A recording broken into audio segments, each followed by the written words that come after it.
Today on the CTV News at 5, another confirmed case of E. coli in Alberta. Plus, what the beef recall means for independent butchers.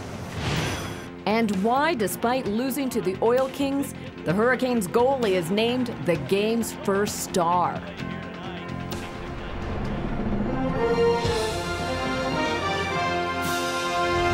CTV News with Jackie Scantlebury. Good afternoon. Alberta Health Services is confirming another case of E. coli here in Alberta in the wake of an ongoing E. coli scare. This is the 9th person in the province to fall ill with E. coli in the past 2 weeks. There are now 4 cases in Edmonton, 1 in Red Deer, and 4 in Calgary, including this little girl, 4-year-old Sarah Demoskoff. She remains in the Children's Hospital on dialysis, but doctors say she is out of the woods and is expected to recover. Sarah's family says she ate hamburger patties from Safeway that were later recalled. Tonight, health officials insist they can't say for sure if tainted meat from XL Foods caused all 9 E. coli cases. Now, the meat recall is causing a lot of southern Albertans to ask questions about where their hamburger and steaks are coming from and how they're preparing the meat. But it doesn't seem to be having a major impact on meat sales in Lethbridge. Terry Vogt explains. Despite one of the largest recalls of meat in recent history, Dave Gurr is seeing above-average sales at his meat counter at London Road Market.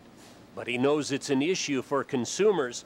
Gurr says every 4th or 5th call these days is about their hamburger or beef. Basic things, first off, is your ground beef safe?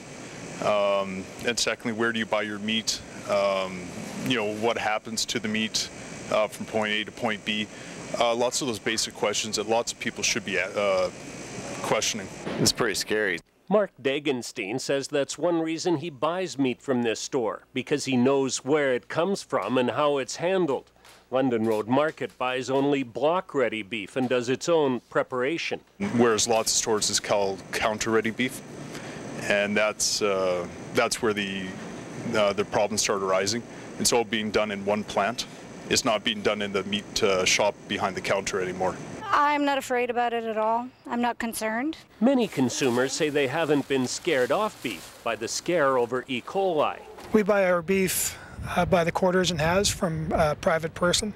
We don't buy our meats from the stores. As far as that, so that doesn't really concern us. We're buying organic, just different things like that. Trying to stay away from the store brand stuff, I guess. More people are just leaning towards organic meats nowadays anyhow. With the whole scares, people getting sick, I don't really want to take that chance, so wait until I guess it clears. Well, some consumers may be changing their shopping habits and avoiding beef altogether right now. Dave Gurr says they're usually replacing it with other products like chicken or pork. There may be one beneficial side effect to all of this for consumers. Retailers say they wouldn't be surprised to see the price of hamburger and other beef cuts going down as large processors try to rebuild consumer confidence in the weeks ahead. Terry Vogt, CTV News, Lethbridge. Now, there are some things consumers can do to protect themselves from E. coli. Health officials recommend that you cook ground beef thoroughly, wash your hands, kitchen work and surfaces as well as utensils with soap and water after they've come in contact with raw meat or poultry, and then also avoid cross-contaminating other foods, and refrigerate raw and cooked meat within 2 hours after purchase.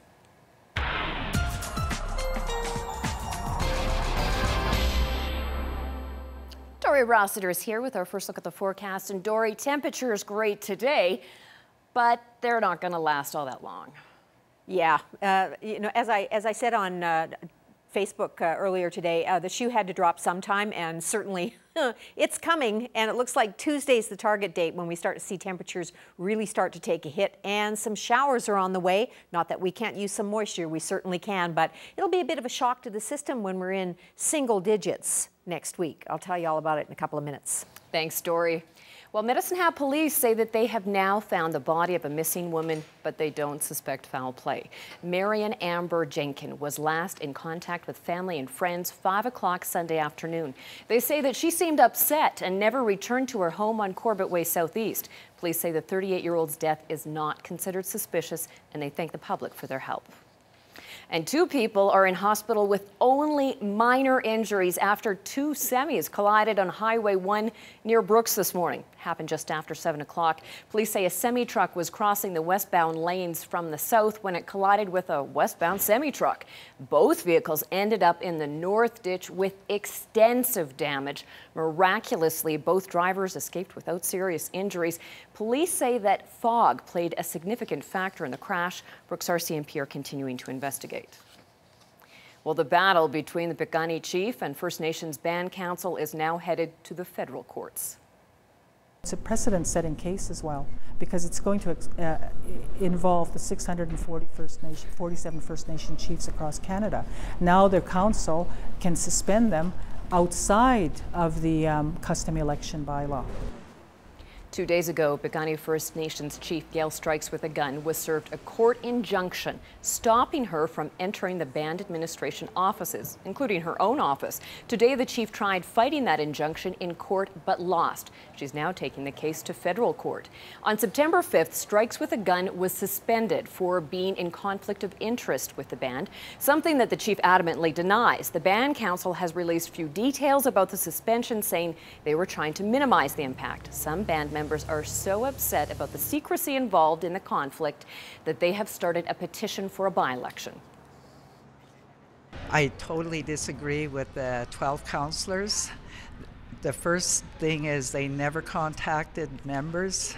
We were never informed of any decision about suspending the chief. We were never given any reasons why. Everything, what they did was behind closed doors. I feel that Piikani is going to fall in a disarray itself, where all our elders, our community members, our children are going to be buried. Strikes with a Gun will be reinstated on October the 5th. The City of Lethbridge wants your feedback to shape the future of the West Side. You can check out the draft for the area known as the West Side Employment Center tonight at the Crossings Branch Library. City staff have been working on the plan since January 2010. They'll be available to answer questions about how the development may affect residents, businesses, and property owners. Feedback from tonight's event will guide future commercial and industrial development.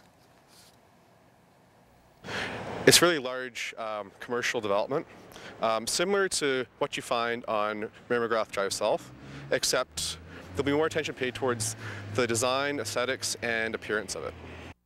And you can give your input tonight until 8 o'clock at the Public Library Crossings Branch.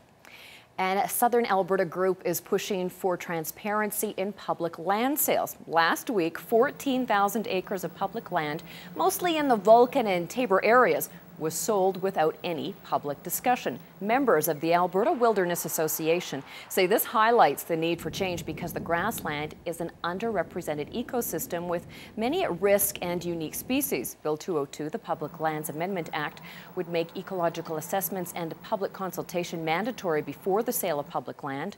While AWA members think retaining public land is the best choice, they say Albertans at least deserve a voice in the decision. Large tracts of, natural land are very important to all Albertans, not only for their wilderness values, but also for the ecosystem services they provide, things like water filtration, carbon storage, the healthy soils that we need for agriculture. Much of these public lands are used for grazing leases, so it helps provide a sustainable ranching industry within Alberta. Bill 202 will have its second reading in the legislature this coming fall. Well, a new park in Lethbridge literally takes the gym workout outdoors. The Kinet Active Park in the Lakeview area includes 5 clusters of fitness equipment along a looped trail. Youngsters tested the outdoor equipment at the park's official opening this afternoon. The Kinet Club of Lethbridge donated $25,000 towards the project, and the city teamed up with the Healthy Communities Group to come up with a concept unique to Lethbridge. And bring a healthy type of park to the community that wasn't just for kids but adults and everyone alike. I think it's good. It's a new thing. I've never seen one of these before. It's a good way to get fit, easy. The outdoor gym is great. You don't have to pay for it. You can get out and get some sunshine and bring your whole family. The park also includes Saskatoon bushes and a chokecherry tree as a healthy edible component. Now, in the markets today, a lot of up arrows to tell you about. We'll show you here next in the day's numbers.